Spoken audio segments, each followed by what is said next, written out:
الحمد للہ رب العالمین۔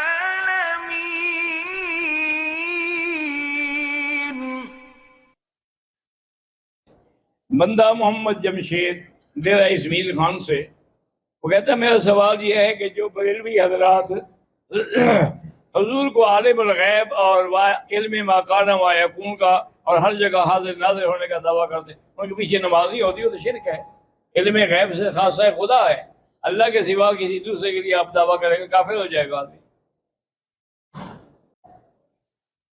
میرا تعلق پاکستان سے ہے، میرا نام صدام حسین ہے، میرا بھائی عبد المالک شادی کو 7 سال ہو رہے ہیں، بچہ نہیں ہو رہا، اللہ اس کو اولاد عطا فرمائے۔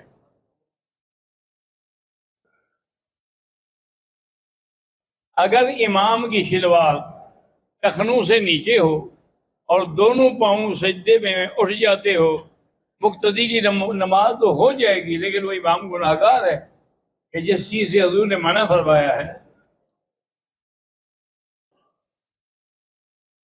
کسی عورت کا نکاح اس کی مرضی کے بغیر ہو جائے، رخصتی بھی ہو جائے، لیکن کیا انہیں ہم بستری کی یا نہیں کی اس کا پتہ نہیں، کچھ عرصے کے بعد وہ عورت گھر سے بھاگی جائے، کسی دوسرے شخص سے نکاح کر لے، تو کیا اس طرح اس عورت کا دوسرا نکاح کرنا جائز ہے؟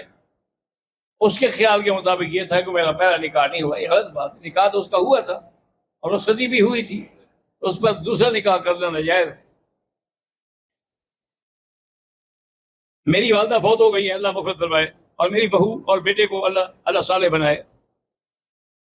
غسل کا طریقہ یہی ہوتا ہے، اگر غسل جنابت ہے تو پہلے اپنے نچلے حصے کو اچھی طرح دھو لیں، استنجا کر لیں، پھر باقاعدہ جیسے وضو کرتے ہیں، کلی کرتے ہیں، اور اگر موقع ہے غرغرہ بھی کر لیں، ناک میں پانی بھی دیں، پھر سر سے لے کر بدن پاؤں تک کوئی ذرے کے برابر بھی جگہ خالی نہ رہے، پانی بہا دیں، غسل ہو گیا۔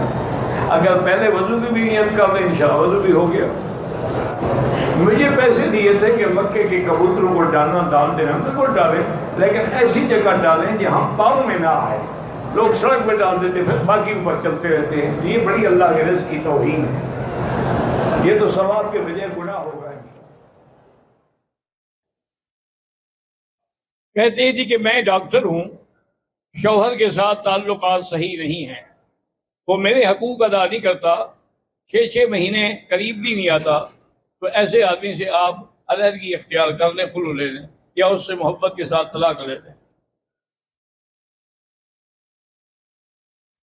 میں سندھ سے ہوں، آپریشن سے بچے ہوتے ہیں اور پھر فوت ہو جاتے ہیں، اللہ آپ کو شفاء کاملہ دے اور طول العمر اور صحت والا بچہ عطا فرمائے۔